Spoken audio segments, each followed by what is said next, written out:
Bom dia a todos e a todas que estão aqui presentes, os alunos e alunas da disciplina Urbanismo, Planejamento e Urbanização no Brasil, séculos 19 e 20, do programa de pós-graduação aqui da FAO-NB, e os inscritos como atividade de extensão na edição número 4 do curso Urbanismo e Cidade no Brasil.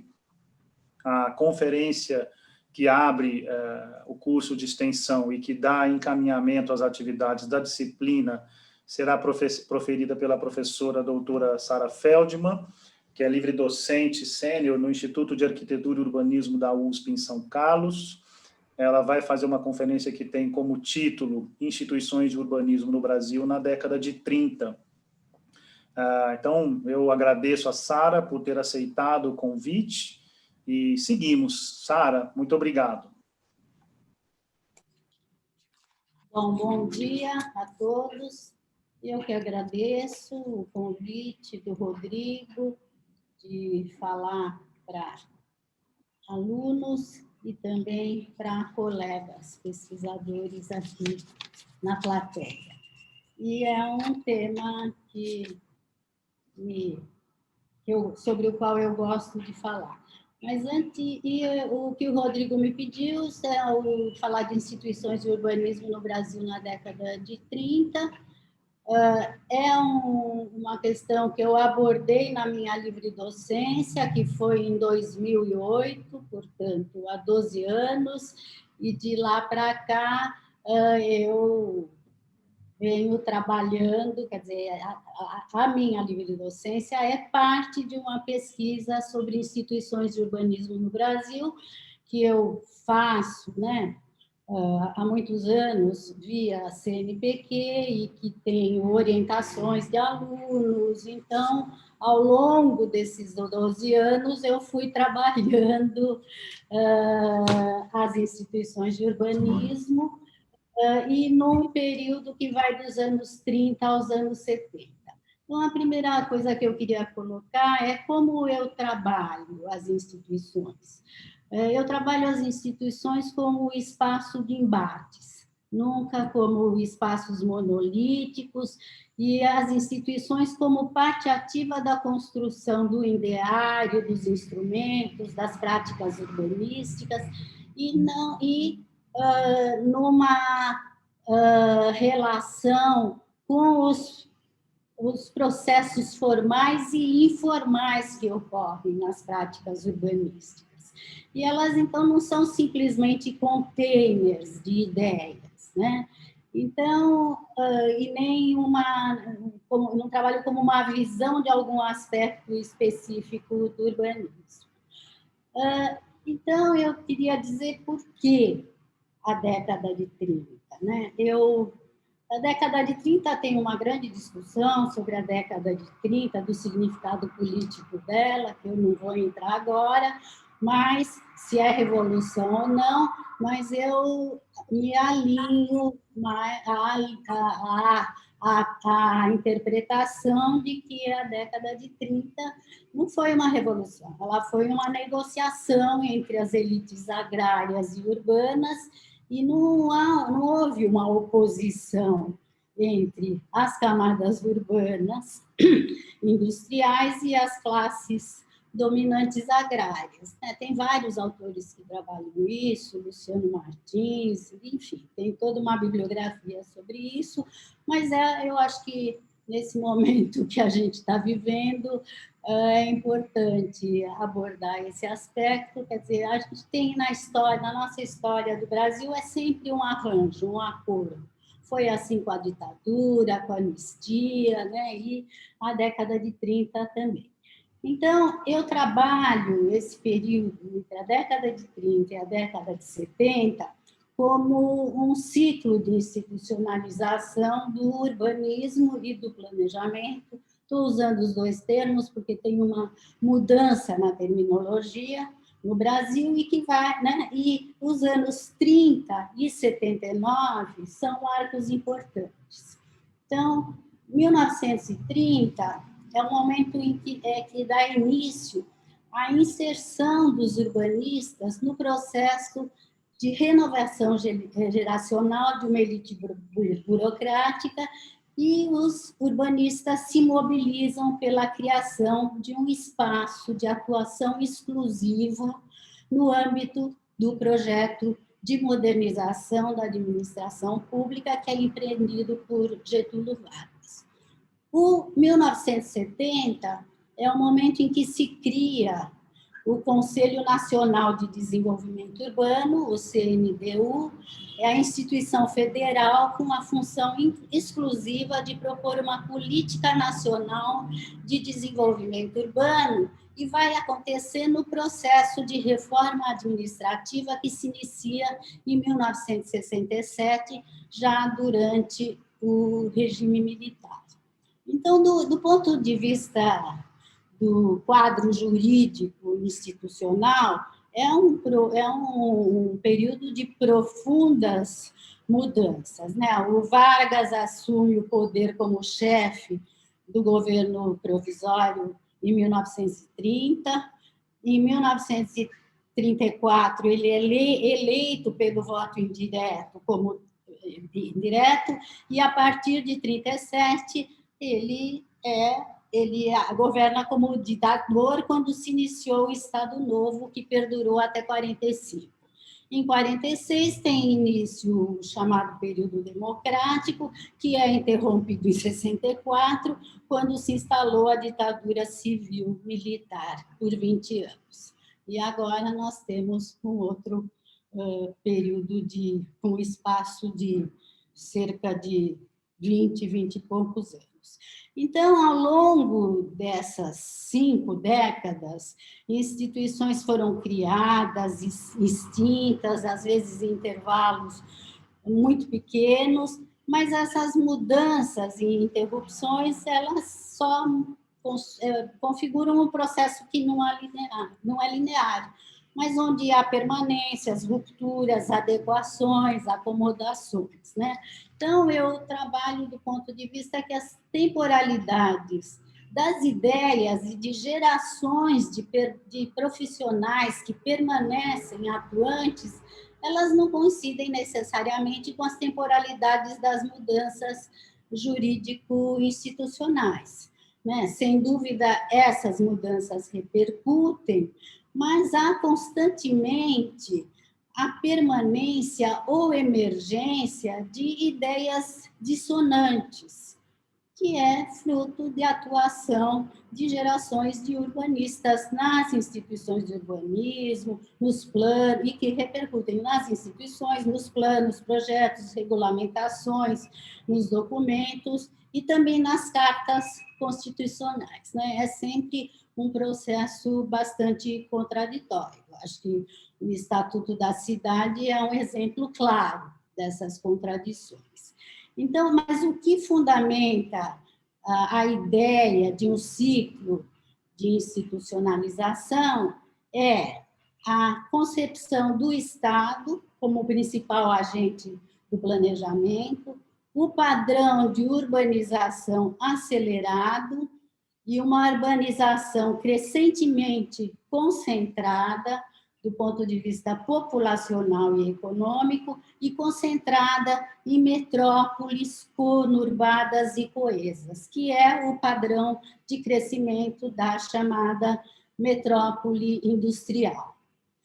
Nos anos 80, vai ter uma desaceleração do crescimento populacional, o crescimento se desloca das metrópoles para cidades com mais de 100 mil habitantes, as regiões metropolitanas passam por uma mudança de fragmentação e vão conformar a metrópole difusa ou espraiada, usando um termo da Sandra Lencioni, e as mudanças no papel de Estado, que vão ocorrer com a multiplicação de entidades da administração indireta, fundações, empresas públicas, sociedades de economia mista, autarquias, e a estas vai se combinar uma mudança do perfil do servidor público.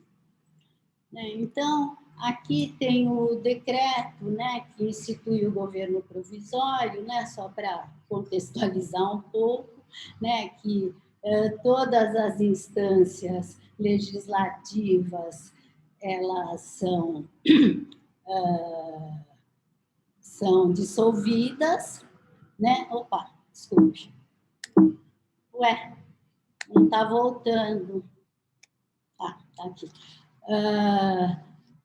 O governo provisório nomeia interventores federais em cada estado, né? Então, os prefeitos ficam submetidos aos interventores, né? E todos os poderes cabem ao poder central, ao governo provisório.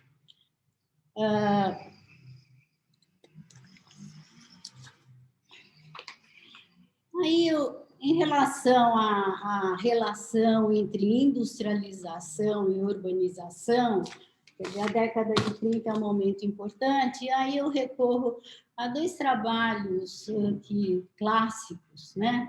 Um do sociólogo Francisco de Oliveira, o Chico de Oliveira, que é o texto O Estádio Urbano, de 1982, publicado na revista Espaço e Debates, onde ele vai dizer que, com a divisão social do trabalho e a expansão capitalista comandada pela indústria, a industrialização no Brasil vai ter que se fazer imediatamente urbana e excepcionalmente urbana. E que, nesse processo, vai ocorrer um padrão de urbanização que é superior ao ritmo da industrialização. E outro trabalho, um clássico também, que é do Paul Singer, o Desenvolvimento Econômico e Evolução Urbana, que é um trabalho de 1968, a tese de doutorado dele, orientada pelo Florestan Fernandes, onde ele estuda 5 cidades brasileiras, São Paulo, Recife, Belo Horizonte, Blumenau e Porto Alegre, e ele vai mostrar que os efeitos dos processos de crescimento industrial e a concentração populacional nas áreas urbanas, e a partir da década de 30, eles são generalizados e são diferenciados no território, e não são proporcionais à produção, ou seja, em todo o território nacional ocorre a migração da população rural para a urbana, e isso não é por acaso, né? Tem uma estratégia na definição do salário mínimo, isso é também uma análise do Chico de Oliveira em outro trabalho, A Crítica da Razão Dualista, onde ele diz que foi uma forma de isso estimular a migração da população rural, mantinha os salários, o salário mínimo mais baixo, né? E aí, do ponto de vista da reforma administrativa, né, quais os princípios que segundo quais princípios ela vai ocorrer? Ela prevê ela visa, né, uma renovação geracional, ela visa a inserção das elites urbanas, o fortalecimento do saber técnico e científico do executivo, o recrutamento de funcionários com base no mérito e uma oposição entre técnica e política, né? Então, esses são princípios que a gente pode dizer que grande parte permanece, e grande parte do que foi realizado na reforma da Era Vargas está sendo desmontada nesse momento, né? Então, nós estamos. A década de 30, né? Eu entendo ela como um momento assim raro em que tem uma sincronia com temporalidades absolutamente diversas, mas as mudanças no âmbito da política, da economia, da organização social, da administração pública, do desenvolvimento urbano, e as mudanças no campo de urbanismo são parte desse processo, né? Ela não é um reflexo, é parte desse processo. E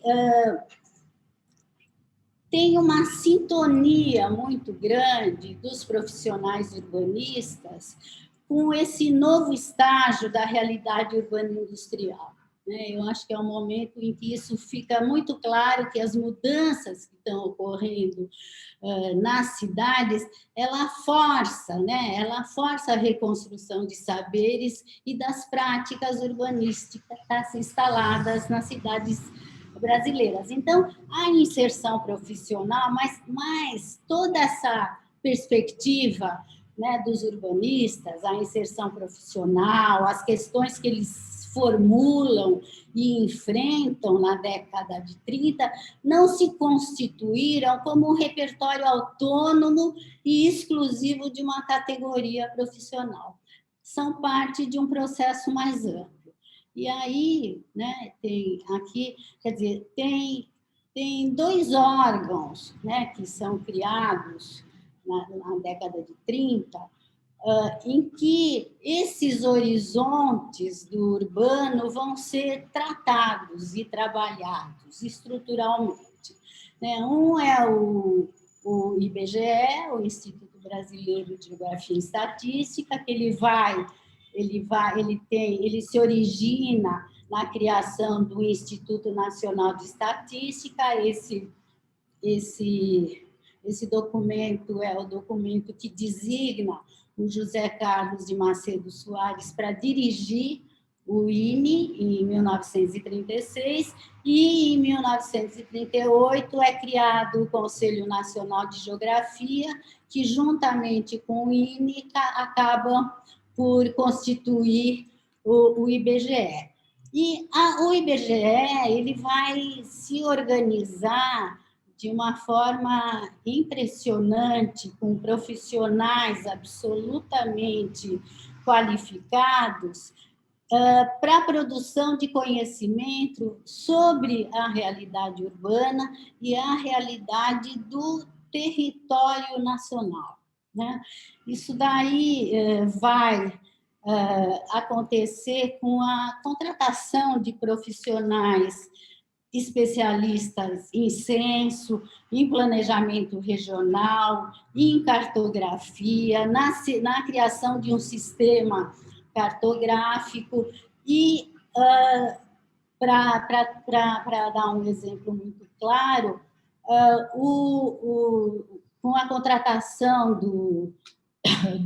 de um especialista em censo, o Mortara, que ele se exila da perseguição aos judeus na Europa e é convidado pelo Macedo Soares para trabalhar no IBGE, ele é que vai formular o recenseamento de 1940, que é o primeiro censo que vai abordar um leque de questões, né, que são as que foram evoluindo até o censo atual, a condição das mulheres, a situação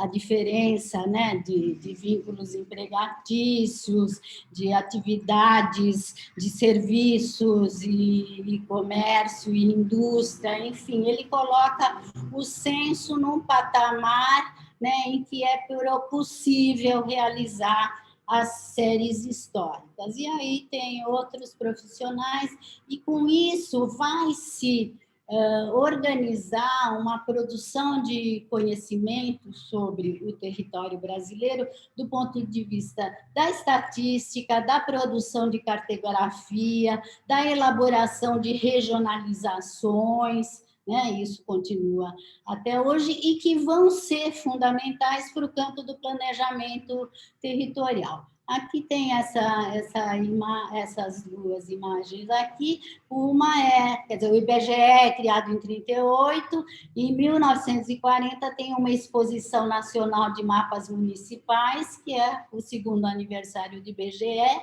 e aqui o Getúlio Vargas em reunião com a equipe que estava elaborando o censo de 40. O IBGE é diretamente ligado à Presidência da República, é um órgão nacional, não é federal, né? E o outro órgão, e ele vai se organizar com agências municipais, né? Então, os agentes municipais são os responsáveis por um conhecimento local, né? Então, ele é capilarizado no território. E a outra instituição é o Departamento de Administração do Serviço Público, criado também em 1938, e que vai trabalhar fundamentalmente, né, no sistema de mérito, na seleção de pessoal federal, vai criar um estatuto dos funcionários públicos, civis, definir direitos e deveres do funcionalismo, e vai introduzir métodos da moderna administração pública. E vai ter uma atuação também na formação de servidores, e as questões referentes ao urbano, elas estão presentes nesse processo de formação, né? E o DASP ele vai atuar através de agências estaduais, né, os chamados departamentos das municipalidades, que eu vou falar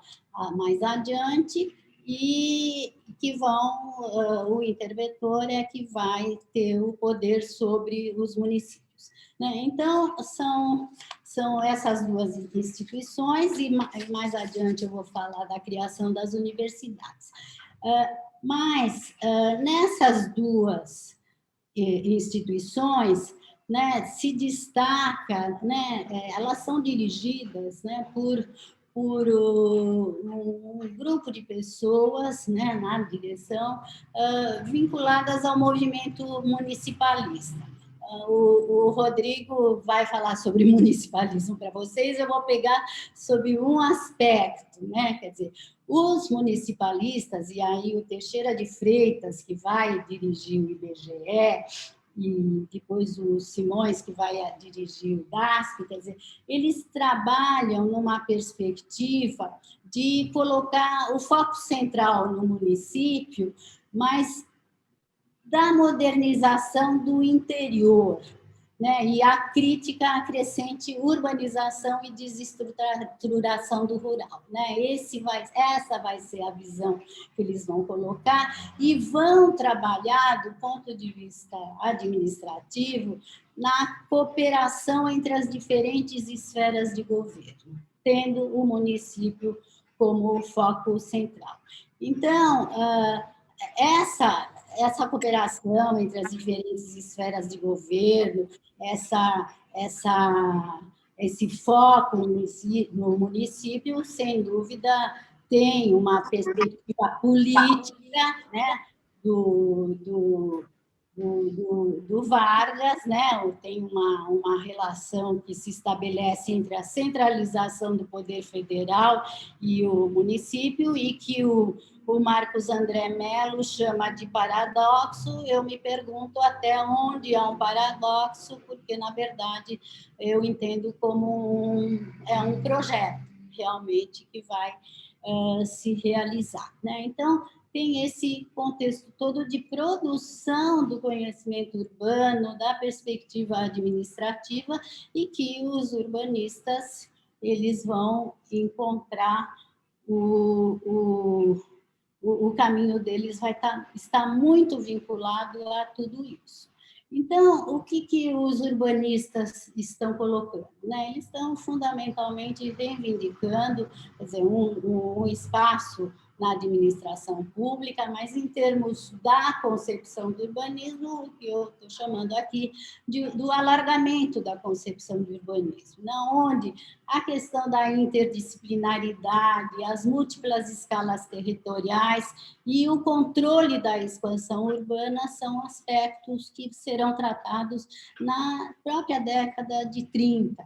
Então, eu destaco aqui 4 trabalhos, tem outros também, mas esses são muito importantes do ponto de vista que eu estou trabalhando, que é e já entre 32 e 33, o Anhaya Mello publica uma série de artigos com o título A Econômica da Terra Urbana. O Washington Azevedo, em 35, publica a Organização Técnica dos Municípios. O Francisco Batista de Oliveira, em 37, publica Noções Fundamentais de Urbanismo, e em 37 também o Lincoln Continentino publica Saneamento e Urbanismo. Esses trabalhos, esses 4 trabalhos, agora é interessante também como eram publicados livros. Quer dizer, o Anhaya Mello ele não publicava livro, é incrível. O Anhaya Mello ele publicava textos, artigos, né? Ele não publicava livros, mas ele estava muito presente, né? nessa discussão toda. Então, esses 4 trabalhos, eles são muito representativos da sintonia, né, com a problematização das cidades brasileiras e colocando, né, propostas e perspectivas para o campo do urbanismo. Então, eles vão abordar o urbanismo em várias dimensões, como uma questão técnica, como questão econômica, como questão administrativa. Eu não vou detalhar, quer dizer, eu já escrevi algumas coisas a respeito, e tem outros trabalhos também, mas são as múltiplas dimensões, e eles vão questionar o termo urbanismo, né? Eles vão questionar o uso do termo urbanismo para uma atividade que eles concebem como interdisciplinar e que extrapola os limites do município, né? Então, essas 2 colocações são fundamentais, e eles vão, né, na década de 30, eles vão usar o termo planning, ainda não tinha o termo planejamento. O termo planejamento vai entrar, de fato, nos anos 40. Então, todos eles, né, os 4 autores, vão enfaticamente dizer que eles usam o termo urbanismo em falta de um melhor, né? E esse questionamento do limite, né, administrativo do município como uma área de planejamento, ela vai ser uma questão de confronto. É até hoje uma questão de confronto, e na década de 30 tem uma questão importante que vai se contrapor a toda essa elaboração dos urbanistas, que é a regulamentação das profissões de engenheiro, arquiteto e agrimensor em 1933, que é quando é criado o Conselho Federal de Engenharia e Arquitetura e os conselhos regionais que são subordinados a ele, né? Que são organizados nos estados, e que têm as funções de credenciamento e fiscalização do exercício profissional. Mas esse decreto é um decreto, né, de 33, nesse decreto vai ser privilegiado, né, vão ser privilegiados os engenheiros arquitetos, né, e os arquitetos, né, em algumas funções. O termo urbanismo aparece simplesmente num artigo, e tem toda uma fragmentação do conhecimento da engenharia, que também vai contra a prática e o ensino da engenharia, né? Tem uma fragmentação onde cada especialidade da engenharia vai ser responsável, transportes por infraestrutura de transportes, hidráulica, né, por infraestrutura hidráulica, e os arquitetos e engenheiros arquitetos serão responsáveis pela elaboração das propostas de urbanismo, de uma forma muito genérica. Mas, independente desse limite, isso daí vai acontecer, a interdisciplinaridade vai ocorrer na prática. A outra questão importante que eles colocam é o controle do processo de expansão urbana, né? Então, o que eles chamam de subdivisão de terrenos, loteamento, loteação, né? Ainda não tem o termo parcelamento do solo, não estava ainda colocado, né? Eles vão colocar como uma questão premente e com propostas já tecnicamente ajustadas. Então, o Francisco Batista de Oliveira, por exemplo, no livro dele, ele vai propor que seja obrigatória a regulamentação, né, do processo de lotear para cidades que, no intervalo de 2 censos quinquenais, crescerem mais de 10% na população, e para pessoas privadas, estabelecimentos públicos, sociedades ou associações particulares que criam grupos de habitações, ou seja, são os conjuntos, né, os conjuntos habitacionais, né? E ele vai dizer também que o plano deve ser obrigatório para cidades com mais de 20 mil habitantes, e etc. Bom, a primeira lei federal relacionada ao loteamento vai ser emitida em 1938, é o decreto de lei 58, mas que vai regulamentar, de fato, o processo de compra e venda para garantir o registro em cartório, aprovação pela prefeitura. Não vai colocar as questões urbanísticas. Isso, uma lei federal de parcelamento só vai ser aprovada em 1979 no Brasil, né? Para terem uma ideia. São 40 anos, né? As leis municipais existiam, né? Ocorriam, eram elaboradas nos municípios, mas havia uma reflexão de que era preciso uma lei federal, porque ficava à mercê dos interesses locais, né, essas regulamentações.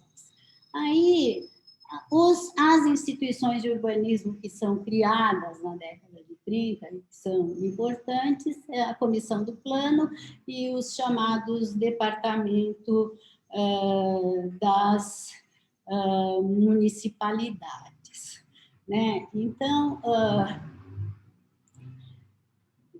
nessas instituições criadas nesse momento,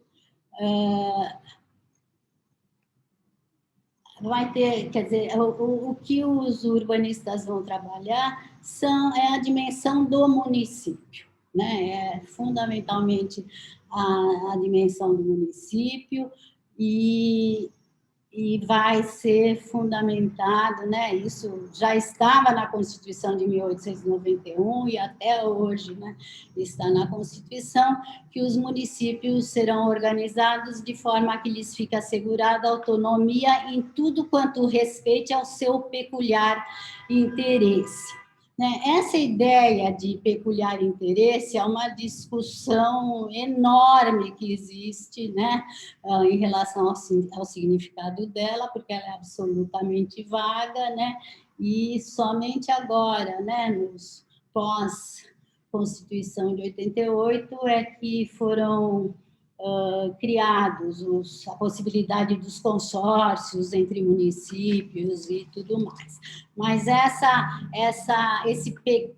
autonomia em tudo que diz respeito ao peculiar interesse é alguma coisa que é nebulosa e acaba dificultando qualquer articulação, né? Qualquer articulação para além dos limites municipais. Então, eu sempre mostro a comissão do plano da cidade de Salvador, que eu acho que ele é exemplar, né? As comissões de planos, elas vão ser criadas ao longo dos anos 30 nas capitais brasileiras, nas principais capitais, e elas vão ser fundamentais para uma construção e o debate de um saber técnico expandido, né, alargado, que a realidade urbana demandava. E mais a ideia vai ser a fortalecimento e qualificação do município e da administração municipal, através das novas práticas de urbanismo, né? E as comissões de plano, elas vão ter como referência, né, as comissões americanas, e nesse sentido o Anhaya Mello tem um papel importante na difusão da ideia das comissões de plano, né, e acreditando que a autonomia do poder municipal tem que ser absoluta em relação às injunções políticas, né, que as decisões das comissões elas podem ser autônomas das injunções políticas, o que, né, tem vários, né, na própria biblioteca do Anhaya Mello tem os livros que contestam isso. Mas o que é interessante ver, aqui eu não sei se vocês conseguem enxergar, porque Sim, ampliou, ficou bom agora. Tem um elenco enorme de que vão abordar, e nesse processo desse processo vão participar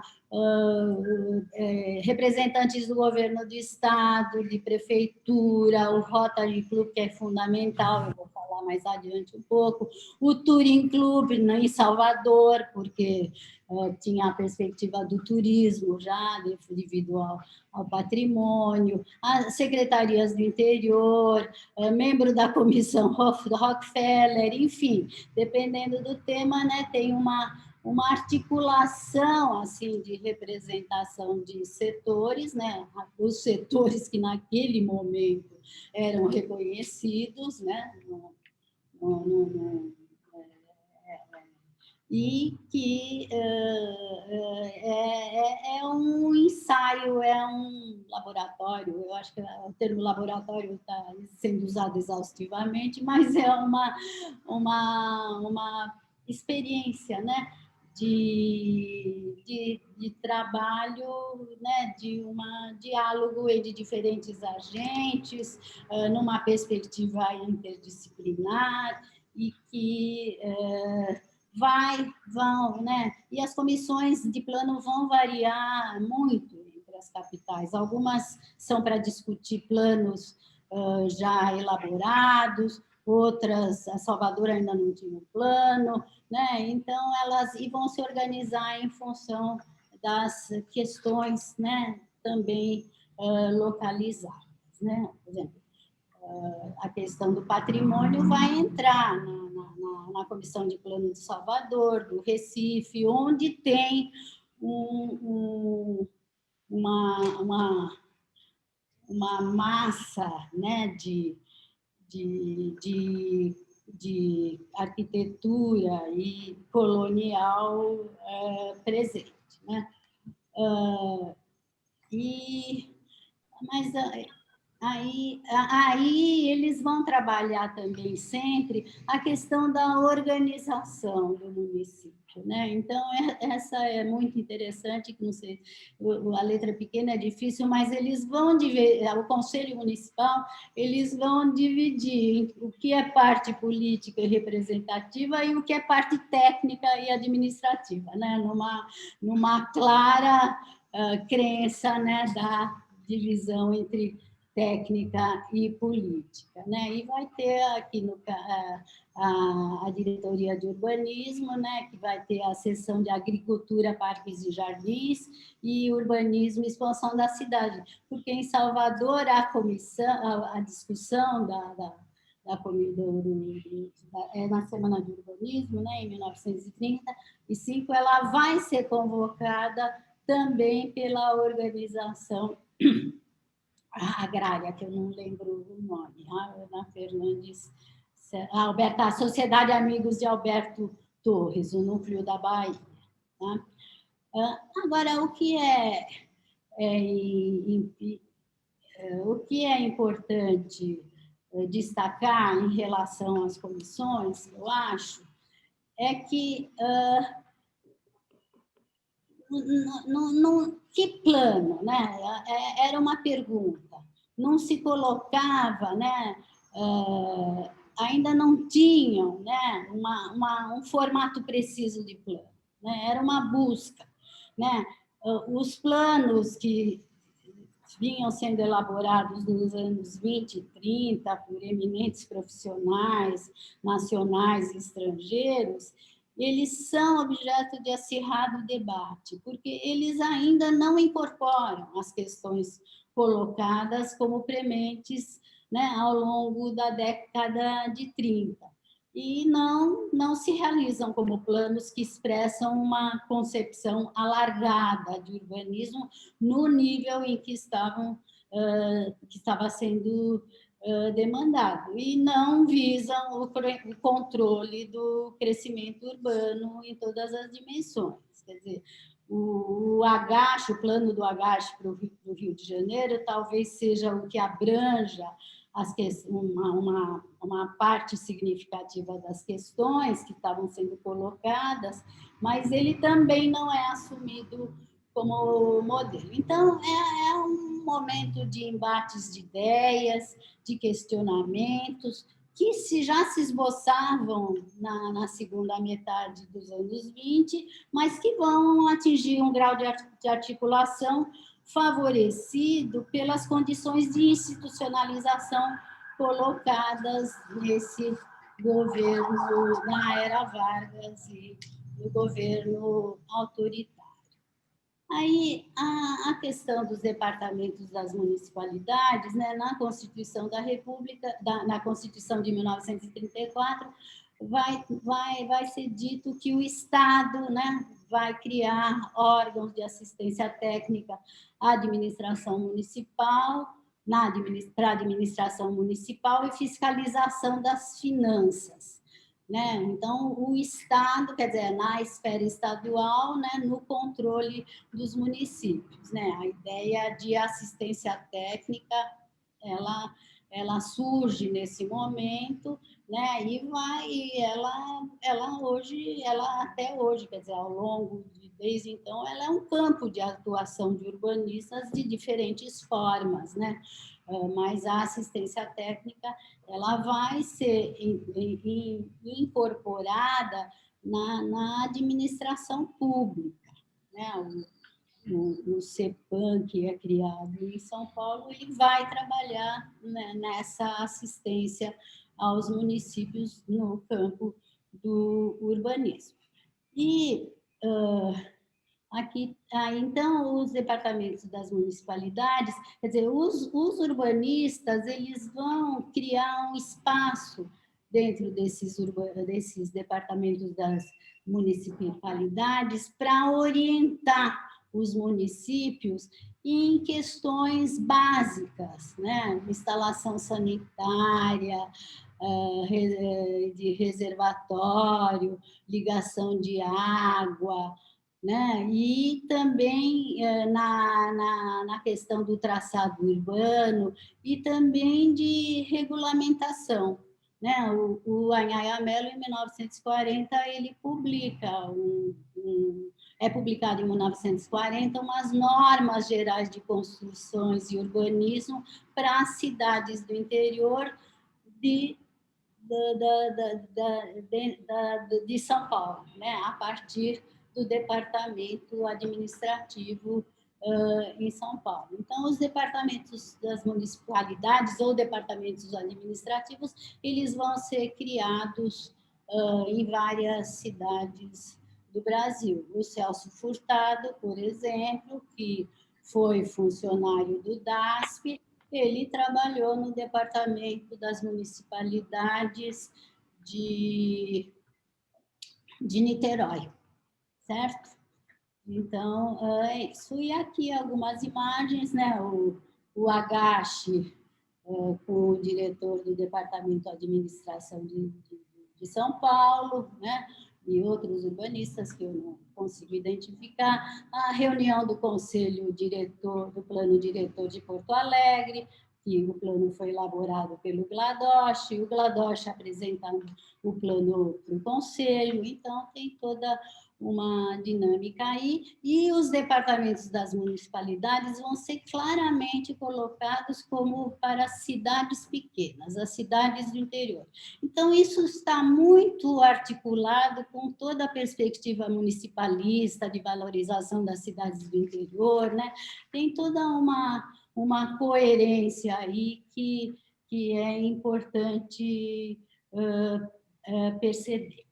Aí, tem uma questão importante que acontece, né, também na década de 30, é sobre a produção acadêmica sobre os processos em cursos nas cidades brasileiras, na própria década, né?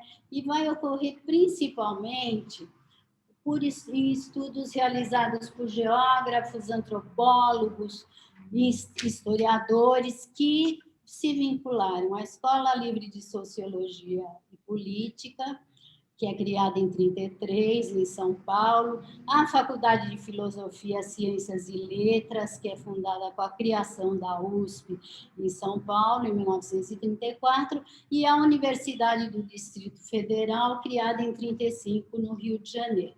E essas três instituições, elas não surgem por acaso, né? Em 1931, tem o Estatuto das Universidades, né, que é emitido pelo governo federal, onde, para ser uma faculdade, além dos cursos tradicionais, medicina, engenharia, direito, a instituição deveria ter acho que eles chamam de letras e ciências humanas, alguma coisa assim. Mas, enfim, é a institucionalização das ciências humanas que vai ocorrer nesse momento, associada a essas mudanças políticas e institucionais da década de 30. E, então, ela vai ser incluída entre os campos valorizados para a modernização social e institucional, numa perspectiva de criação de uma elite dirigente capaz de agir política e deliberadamente e participar da formação básica dos cidadãos. Quer dizer, tudo isso é exatamente isso que está sendo questionado, né, que passa a ser questionado, né, com a criação das cotas, né, que elite é essa que está sendo formada. Mas essas instituições surgem nesse contexto e são criadas com o envolvimento de figuras de destaque na vida política, econômica e cultural. Então, na Escola de Sociologia e Política, Roberto Simons, Mário de Andrade, Antônio de Almeida Prado, engenheiros e médicos ligados ao IDOT, Instituto de Organização e Racionalização do Trabalho. A Universidade de São Paulo já vinha se gestando a criação dela desde 20, e um dos mentores foi o Júlio Mesquita Filho, diretor do jornal Estado, e vai ser criada em 34, pela decisão do Armando de Sales de Oliveira. E a Universidade do Distrito Federal, ela teve a participação do Anísio Teixeira na sua concepção, que defendia uma escola pública, gratuita, laica e obrigatória, mas há uma forte reação do ministro da Educação, o Capanema, e de expoentes do pensamento católico conservador, né, que tinham outros pressupostos para o projeto educacional, e durante o Estado Novo, a Universidade do Distrito Federal ela foi extinta e os seus quadros incorporados à Faculdade Nacional de Filosofia da Universidade do Brasil, criada em 1939. E nesse processo de ampliação do ensino universitário, vai ter a presença de pesquisadores brasileiros e também de estrangeiros que vieram em missões para compor os quadros docentes, né? E esses estudos todos, né, nesse período, vão ter um papel fundamental na formação de pesquisadores e no direcionamento das pesquisas. Eu vou passar bem rápido nisso, mas só para situar. Então, para a Escola Livre de Sociologia e Política, em 1939, veio o americano Donald Pearson, que o que é importante, quer dizer, além de introduzir questões relacionadas a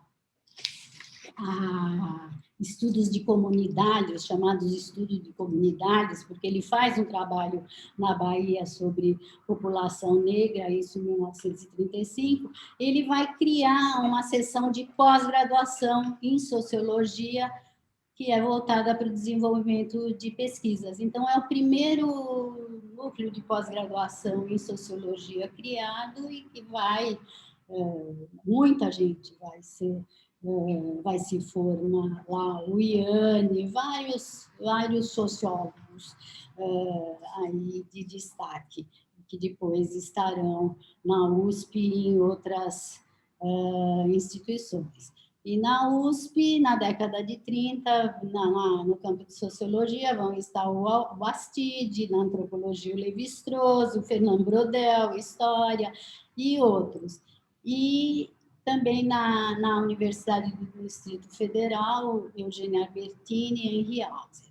E no campo da geografia, que é o que vai discutir também muito, né, com o urbanismo, o Pierre de Fontaine é uma figura importante que vai fazer a primeira aula, vai ministrar a aula inaugural da Cátedra de Geografia na Faculdade de Filosofia e Letras de São Paulo, e depois ele vai lecionar na Universidade do Distrito Federal.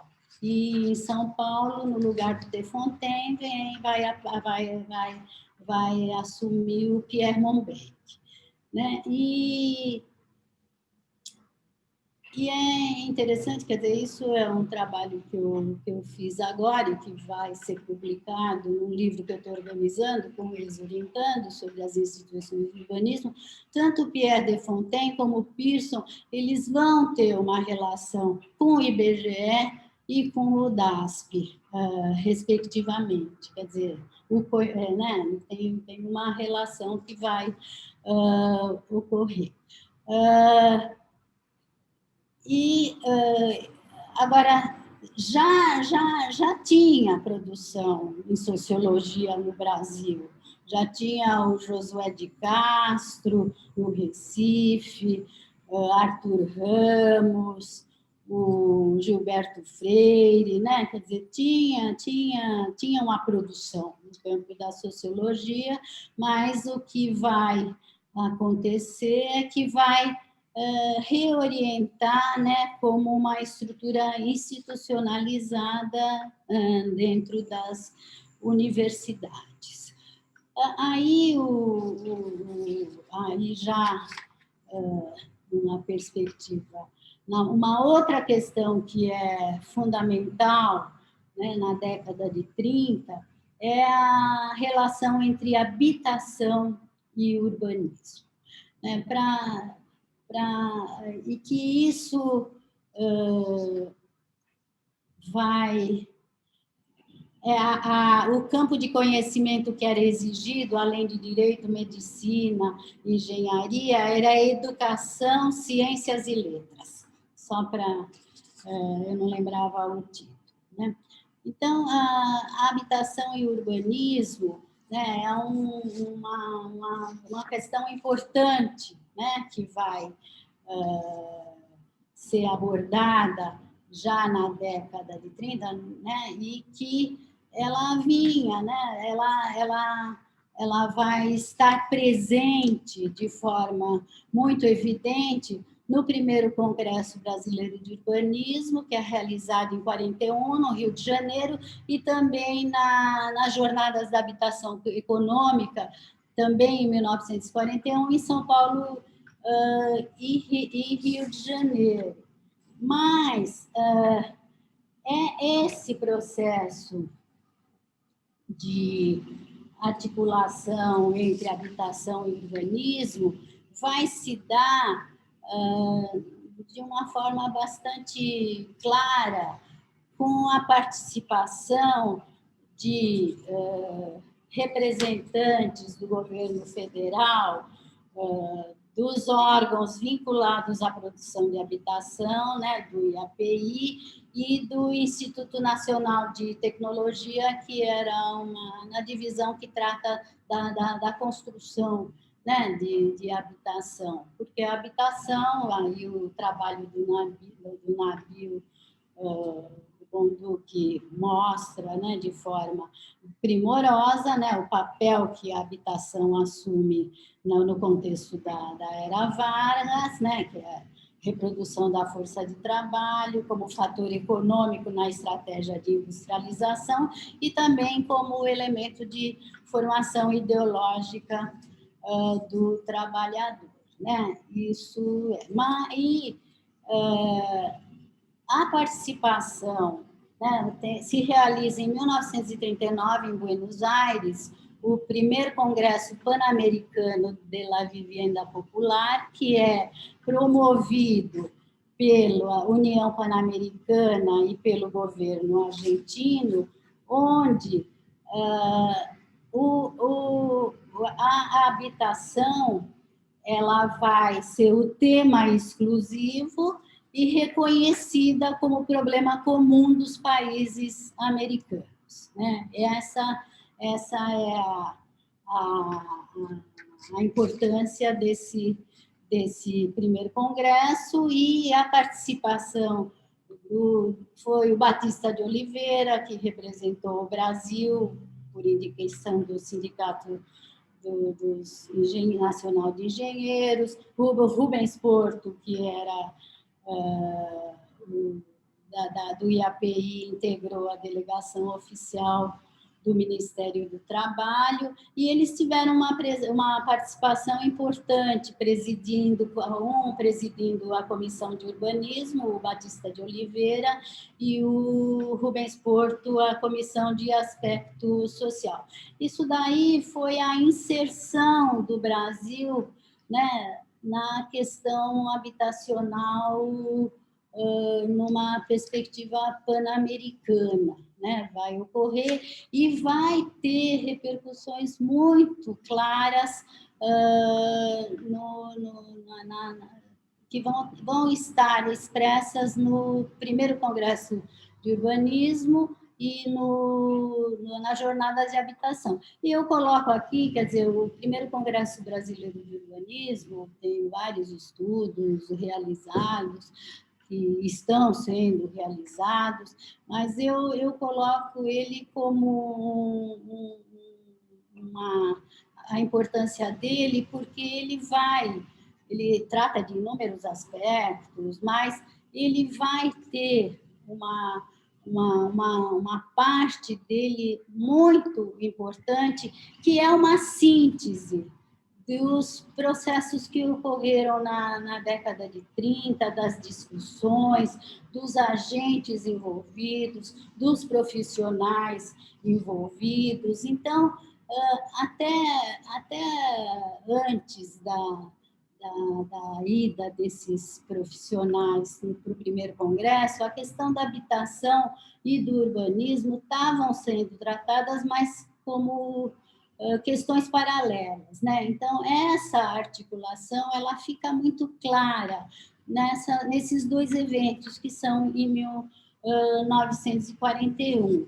Então, quer dizer, vai ocorrer uma articulação de coisas que já estavam formuladas, vai reunir os engenheiros e arquitetos envolvidos na concepção dos conjuntos, dos IAPI, de outras modalidades, vai reunir os profissionais atuantes na esfera do urbanismo, né? Então, e as conclusões do primeiro Congresso de Urbanismo, na Comissão de Aspecto Urbanístico, são iguais às conclusões do Congresso de Vivendas Populares de Buenos Aires, né? A indicação de que as áreas para habitações populares devem ser estudadas do ponto de vista urbanístico, subordinadas a um plano diretor, que as legislações do Código de Obras relativas a construções e habitações devem estar em harmonia com as legislações urbanísticas mais gerais, a criação de um Instituto da Casa Popular, né? E isso daí está colocado, né, como discussão em várias teses, trabalhos que são apresentados no Congresso do Urbanismo, e também vai ser, as jornadas vão ser um recorte, né, só da questão da habitação, e vão, né, nos dois casos, vai ser a habitação vai ser discutida como uma questão urbanística, né? Então, é desse ponto de vista que eu estou colocando a importância desses dois eventos. E no Congresso de Urbanismo participaram mais de 30. Então, eu agora vou falar um pouco, né? Quem eram os agentes, né? No Congresso de Urbanismo, na jornada, mas para falar de quem eram esses agentes, é importante também falar de quem é como era a composição das comissões de plano, né? As comissões, nas comissões de plano, quer dizer, além de representantes de aspectos específicos de cada capital, mas prevaleceu um conjunto de instituições representativas dos setores que ampliaram sua atuação na vida urbana com o processo de desenvolvimento industrial na era Vargas. Então, as associações comerciais, a Associação Brasileira de Imprensa, associações e entidades de engenheiros e de advogados e o Rotary Club. Essas categorias profissionais e grupos empresariais, eles se organizaram entre o Império e início do século XX, mas eles vão ganhar um novo estatuto com o decreto emitido pelo Vargas em 1931, que institui um modelo sindical baseado em associações de classe, federações estaduais e confederações. É nessa perspectiva que é o decreto da regulamentação dos engenheiros arquitetos e engenheiros arquitetos. É nessa perspectiva, e é criada a federação, né, também. E o Rotary vai ter um papel muito importante. Tem o trabalho da Margarete, que é uma referência, né, no papel do Rotary como articulador, né, de setores, no caso de Chicago, né, onde ele surge. Mas, durante a era Vargas, aqui no Brasil, o Rotary vai atuar em várias frentes, e os rotarianos assumiram cargos nos governos municipais, estaduais e federal. Então, no Estado Novo, pela primeira vez, a presidência do Rotary Internacional foi assumida por um brasileiro, o engenheiro Armando de Arruda Pereira, que já tinha presidido o Rotary São Paulo, foi diretor do Instituto de Engenharia de São Paulo, da Associação Comercial de São Paulo, e depois do Estado Novo, ele foi presidente da Fiesp, Federação das Indústrias do Estado de São Paulo. E foi nomeado prefeito de São Paulo de 51 a 53, certo?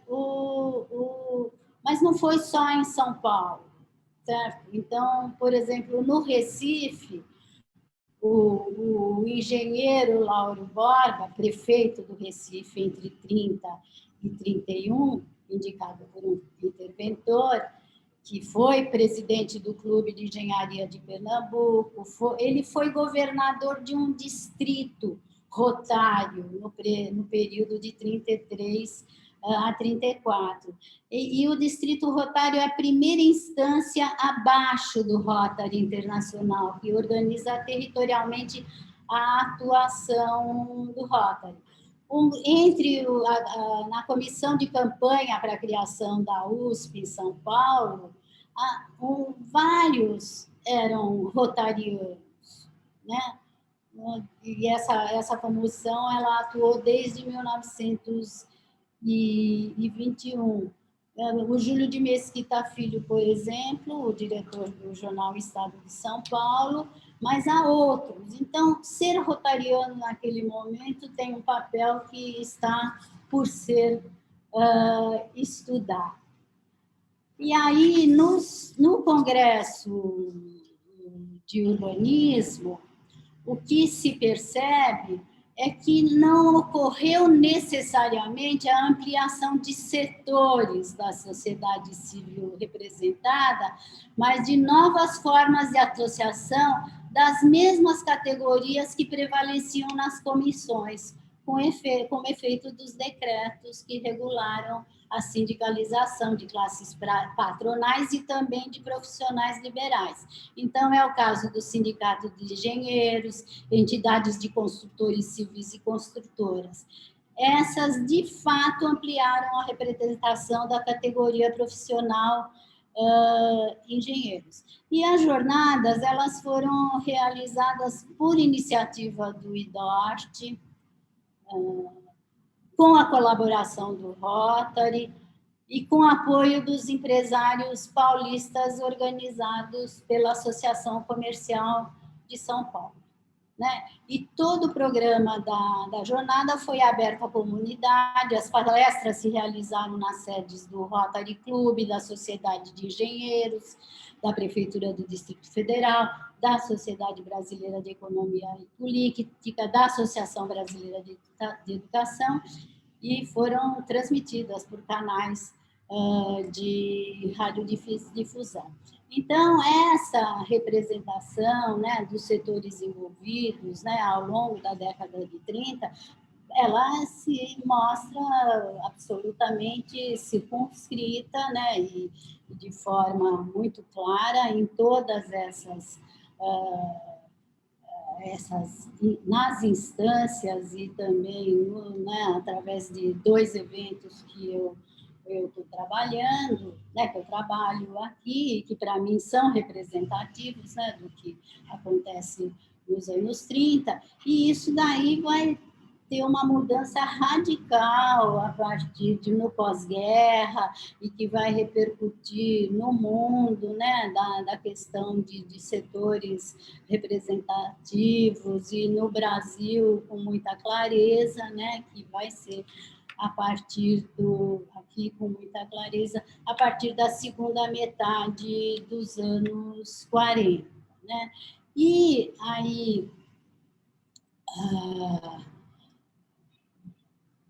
quer dizer, tem uma relação direta, né, com o governo federal, principalmente tanto no Congresso do Urbanismo, porque os presidentes de honra são desde o presidente Getúlio Vargas até outros membros do governo federal, e na jornada o ministro Capanema e o representante do presidente da República estarão na abertura do Congresso, e depois do Congresso tem uma audiência dos congressistas com o presidente Getúlio Vargas, e as palestras todas foram transmitidas pela Hora do Brasil, certo? Então, toda essa relação, essa porosidade entre técnica e política é uma questão evidente e que a Ângela de Castro Gomes trabalha muito bem, mas que eu nem falei aqui por uma questão do tempo. Mas tem uma coisa muito importante que acontece nas conclusões do Congresso de Urbanismo, que consta, né, das conclusões, além de outras questões, porque toda a pauta que é construída, que começa a ser construída nesse processo de mobilização e de legitimação do campo do urbanismo e dos urbanistas, ela vai ser pauta para as décadas seguintes e vai passar por adequações, mudanças, rupturas e tudo mais. Mas tem a inclusão nas conclusões do Congresso, o atendimento na elaboração de planos futuros dos princípios que constam da ata final do primeiro Congresso Pan-Americano de Municípios, realizado em 1938, na cidade de Havana, em Cuba, quando foi criada a Organização Interamericana de Cooperação Intermunicipal, que aponta para a articulação latino-americana que vai se consolidar na década de 40 no campo do urbanismo e com os municipalistas e todos os setores. Bom, eu paro por aí e aqui eu não sei se isso dá para enxergar. Vocês conseguem ler? Eu não consigo, foi muito difícil ampliar, mas aqui, né, é o primeiro Congresso de Urbanismo, o relatório dele, né, hoje seriam os anais do Congresso, onde coloca os convidados de honra e os vogais, ou seja, os que têm direito a voto na Assembleia. Então, eu acho importante porque mostra, quer dizer, uma geração toda que já vinha trabalhando, né, no campo do urbanismo desde os anos 20 e que nos anos 30 estão ativos e continuam ativos nas décadas seguintes. Eu vou ler alguns exemplos dos convidados de honra: o Prestes Maia, o Armando Augusto de Godoy, o Lincoln Continentino, o Anhaya Mello, o José Estelita, o Plínio Cantanhede, que era presidente do IAPI, e o Agache, né, que estava no Rio na década de 30. E entre os vogais tem as figuras do Nestor de Figueiredo, que vai assumir a presidência do IAB São Paulo, quando são criadas quando o IAB se federaliza e são criados os núcleos estaduais. O Nestor Figueiredo é um vogal, o Saboia é um vogal, o Francisco Saturnino de Brito é um vogal, e de presente para o Rodrigo, o José de Oliveira Reis é um vogal, né? Então, a gente tem aí um quadro muito claro, né, de uma geração de urbanistas, né, que estão atuando em múltiplos espaços, né, nas comissões, nos departamentos, nos congressos, nas revistas, nos órgãos públicos, publicando livros. E o processo de institucionalização, ele é um processo complexo, ele se realiza em todos esses espaços, né? Então, é isso, eu paro por aqui e agora fico aberta para questões. Muito obrigada. Muito bom. Obrigado, Sara. Obrigado. Muito obrigada. Ótimo. Obrigado a todos. Stella, Malícia, Cristina, não sei se ela já foi.